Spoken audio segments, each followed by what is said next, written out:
Fala, meu amigo, fala, minha amiga, olha só, sejam bem-vindos a mais um bloco. A gente está aqui estudando estrutura organizacional, né? Você viu aí todos os pontos relativos à estrutura organizacional que podem estar presentes na sua prova. O que nós vamos fazer agora? Nós vamos resolver algumas questões. Questões SEBRASP, certo e errado, porque são mais rápidas para a gente poder ir analisando item a item, tá? E aprender um pouco sobre como as bancas podem cobrar esse assunto na nossa prova. Vem comigo na tela então, vamos lá, olha só. Pega teu material, questãozinho número 1, diz assim, ó. A amplitude administrativa, olha só, ampla de uma organização é mais vantajosa que a estreita, porque naquela os custos administrativos são menores e é mais fácil gerir os empregados subordinados. Ele está falando aqui de amplitude administrativa, né?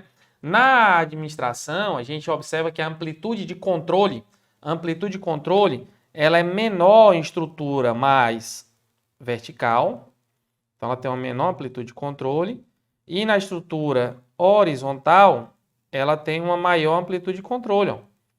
Uma maior amplitude de controle.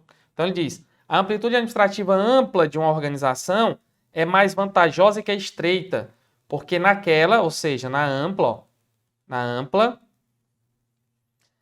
os custos administrativos são menores e é mais fácil gerir os empregados subordinados. Quando eu digo amplitude administrativa ampla, eu estou falando de quê? Eu estou falando de uma vertical. Eu estou falando de uma estrutura mais alongada. Nesse caso, eu tenho uma menor amplitude de controle. Por isso, o item 1 é um item errado. Vamos para o item 2. Ó. Nas organizações horizontalizadas, com poucos níveis administrativos, quando comparado com as organizações com muitos níveis administrativos, as oportunidades de promoções ou promoção são mais raras, né? Ou seja, se eu tenho poucos níveis, é mais raro subir. Mas, em contrapartida, as decisões são mais rápidas e o processo de comunicação é mais fluido, com menos distorções. O item está certinho. Quanto menor a estrutura, melhor a comunicação, melhor para que a gente possa trabalhar com a estrutura, né? Ter ali decisões mais rápidas, ter ali menos distorções nessa comunicação. Item certo. 3. A divisão de uma organização em 3 tipos de departamentos, tais como masculino, feminino e infantil, isso aí é cliente, né?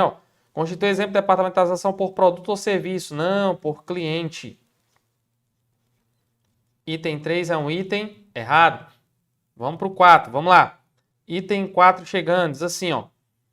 As inovações tecnológicas mostram-se mais vantajosas em processo de descentralização administrativa que em processo de centralização, porque os controles podem ser descentralizados, mas é inviável descentralizar as decisões. Nada disso, nada de inviável descentralizar a decisão. A gente já viu que na centralização e descentralização, que é um elemento da estrutura, a gente pode sim descentralizar a decisão. Então o item está o quê? Errado. 5. A superespecialização, ó, isso aqui é uma situação que acontece na funcional, né? Ó. É uma limitação comum na departamentalização funcional, certinho, né? O excesso de especialização ocorre na estrutura funcional. Questão 6, ó. Uma empresa que investiga procurando culpados para aplicar medidas punitivas e ações de censura por determinada falha ou erro, por meio de processos limitados ao ambiente dos departamentos, realizando análise processual descontinuada, havendo ainda alto risco de os processos estarem desatualizados, tem visão fragmentada e individualizada dos problemas. Uma empresa com essas características orienta-se por abordagem funcional, que se diferencia da abordagem por processo, em que as empresas, especificamente, tratam o funcional como parte do todo, e o erro implica evidência de falha do processo. Eita, professor, que questão, hein? Vamos ler de novo com calma. Ele está dizendo que uma empresa que tem vários problemas, né? Procura culpados, né? Aplica medidas punitivas, ações de censura, né? Processo limitado ao ambiente do departamento, tem visão fragmentada. Aí ele diz, uma empresa com essas características orienta-se por abordagem funcional. O que é abordagem funcional? É aquela que olha departamento por departamento. Ela está especializando, olhando para cada departamento, cada um olhando para o seu umbigo, né? Que se diferencia da abordagem por processo. O que é por processo? É que olha o fluxo, em que a empresa especificamente trata o profissional como parte do todo, ó, do fluxo. E o erro implica a evidência de falha do processo. O item está certinho. o item grande, mas um item certinho. Se a gente ler com calma, nós vamos entender que o item está falando exatamente do processo, diferenciando do funcional. Certinho. Vamos para a questão de número 7. Vamos lá. Questão número 7 diz assim, ó. Em determinada organização, a unidade de gás natural está inserida em um projeto estratégico de sustentabilidade ambiental da organização. Nessa estrutura matricial, fortalece-se a cadeia de comando e a coordenação vertical. Veja, ele está falando da estrutura matricial. Ele está dizendo que, nesse caso, fortalece aí a cadeia de comando e a coordenação vertical. Nada disso. Aqui a gente tem uma chamada dualidade de comando, né? Então, nesse caso aqui, ó, o item dizendo que fortalece a cadeia de comando está fora, que vai ter briga de comando. Gabarito aí, letra E. Vamos para a questão 8. A adoção do sistema de departamentalização por funções é vantajosa para a instituição, na medida em que as responsabilidades pelo desempenho geral são compartilhadas entre as gerências. Quando ele fala compartilhada, ele fala em comunicadas. Vamos parar por aqui, né? Ó. A departamentalização por funções, ela tem uma baixa comunicação. Por quê? Porque cada um cuida do seu, cada departamento cuida do seu. Então, o item 8 é mesmo um item errado. Errado, né? Está errado esse item. Vamos para a questão 9, vamos lá. A departamentalização funcional, olha só, tem a vantagem de que todos os especialistas de uma área estão sob a gestão de uma única chefia e direcionados ao arranjo interno da organização. O item está certinho. Cada um cuidando do seu departamento. É isso aí. Questão 10. O desenho da estrutura organizacional é uma tarefa do nível institucional da organização. E a modelagem de trabalho, tarefa do nível operacional. Veja só, cada um tem uma função em cada nível, né? Ó, se a gente tem um nível estratégico, o tático gerencial e o operacional, vamos lembrar que o nível estratégico, ele cuida aqui de quê? De toda a empresa, cuida do todo. Do tático gerencial, ele cuida de departamentos. Cada um cuida de um departamento. E o operacional, de tarefas. Né? Nesse caso, ele diz, ó, o desenho da estrutura organizacional, desenho da estrutura, é uma tarefa do nível institucional. Então, o desenho da estrutura do todo é do nível institucional, estratégico. E a modelagem de trabalho, a tarefa, é tarefa do nível operacional, certinho, que é uma tarefa. O item, portanto, é um item certo. Questão de número 11. Diz assim, ó. Organizações com muitos níveis hierárquicos,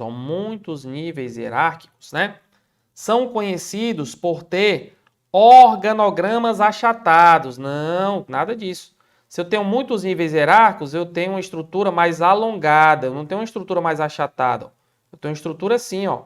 Muitos níveis hierárquicos. Estrutura alongada, não achatada. O item, portanto, é um item errado. Vamos para o item 12.